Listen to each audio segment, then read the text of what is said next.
ನಿಮ್ಮ ಯಾವುದೇ ರೀತಿಯ ವಾಹನಗಳು ಮಾರಾಟಕ್ಕೆ ಇದ್ದಲ್ಲಿ ಗ್ರಾಹಕರಿಗೆ ನೇರ ಮಾರಾಟ ಮಾಡಲು ನಮಗೆ ವಾಹನದ ಫೋಟೋಸ್ ಮತ್ತು ಡೀಟೇಲ್ಸನ್ನು ನಮ್ಮ ಈ ವಾಟ್ಸಪ್ ಸಂಖ್ಯೆಗೆ ಕಳಿಸಿಕೊಡಿ.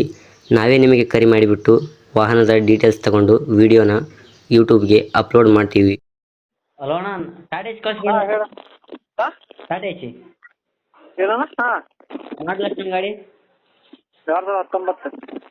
ಕಂಟೈನರ್ ಬಾಡಿ ಅಣ್ಣದು. ಹಾಂ, container body. Container body. Okay, owner ಎಷ್ಟಿದ್ದಾರೆ ನನ್ನ ಗಾಡಿಗೆ?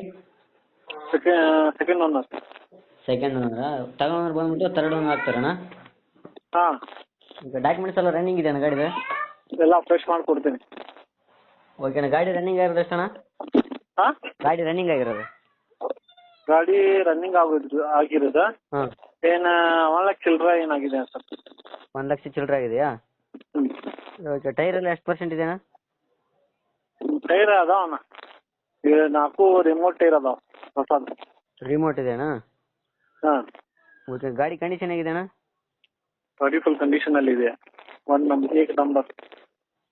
ಗಾಡೀಲಿ ಎಕ್ಸ್ಟ್ರಾ ಫಿಟ್ಟಿಂಗ್ ಏನಾದರೂ ಮಾಡಿಸಿದ್ರಣ್ಣ? ಹಾಂ, ಎಕ್ಸ್ಟ್ರಾ ಫಿಟ್ಟಿಂಗ್ ಗಾಡಿ ಎಕ್ಸ್ಟ್ರಾ ಫಿಟ್ಟಿಂಗ್? ಹಾಂ. ಹಾಂ, ಐತಣ್ಣ. Music system? Dual sound system ಐತಿ, ಟೇಪ್ ರಿಕಾರ್ಡರ್ ಐತಿ, AC ಐತಿ. ಓಕೆ, ಏನು ಕೊಡ್ತಾನೆ ಅದು ಮೈಲೇಜ್? ಮೈಲೇಜ್ ಅಣ್ಣ 25-30 ಕೊಡ್ತೈತಣ್ಣ. 25 ಕೊಡುತ್ತಾ? ಹ್ಞೂ. ಓಕೆ ಅಣ್ಣ, ಲೋನ್ ಆಪ್ಷನ್ ಏನಾದರೂ ಮಾಡಿಸ್ಕೊಡ್ತಾರಣ್ಣ? ಹಾಂ, ಮಾಡಿಸ್ಕೊಡ್ತೀನಿ. ಓಕೆ ಅಣ್ಣ, ಎಲ್ಲಿ ಬರ್ತಾಣ ಲೊಕೇಶನ್? ಹುಬ್ಳಿ. ಓಕೆ ಓಕೆ ಅಣ್ಣ, ಏನು ಹೇಳ್ತೀರಣ್ಣ ಗಾಡಿಗೆ ರೇಟ್? ಗಾಡಿ ರೇಟ್ ಅಣ್ಣ ಹೇಳಾಕ್ತೀವಿ, ಒಂದು 383 ಐತಿ, ಹೆಚ್ಚು ಕಡಿಮೆ ಮಾಡಿ ಕೊಡ್ತೀವಿ. 380 ಹೇಳಿದ್ರೆ ನೆಗೆಸಿಬಲ್ ಆಗುತ್ತಾ? Yes sir. ಈಗ ನೀವು ಒಂದು ಫೈನಲ್ ಅಂದ್ರೆ ಎಷ್ಟು ಆಗ್ಬೋದಣ್ಣ? 3.5 ಮಟ್ಟ ಆಗ್ತೀವಿ ಅಣ್ಣ. 3.5 ವೇಟ್ನ ಆಗುತ್ತೆ. ಸೆಕೆಂಡ್ ಓನರ್ ಸೆಕೆಂಡ್ ಓನರ್ ಬಂದ್ಬಿಟ್ಟು ಥರ್ಡ್ ಓನರ್ ಆಗ್ತಾರೆ 2019. ಹಾಂ, ಇನ್ಶೂರೆನ್ಸ್ ಪಾಸಿಂಗ್ ಎಲ್ಲ ಫ್ರೆಶ್. ಅಪ್ಡೇಟ್ ಮಾಡ್ತೀವಣ್ಣ, ನಮ್ಮ ಕಡೆಯಿಂದ ಬಂದರೆ ಸ್ವಲ್ಪ ನೆಗೆಸಿಬಲ್ ಮಾಡಿ ಗಾಡಿ ಕೊಡಿ ಅಣ್ಣ.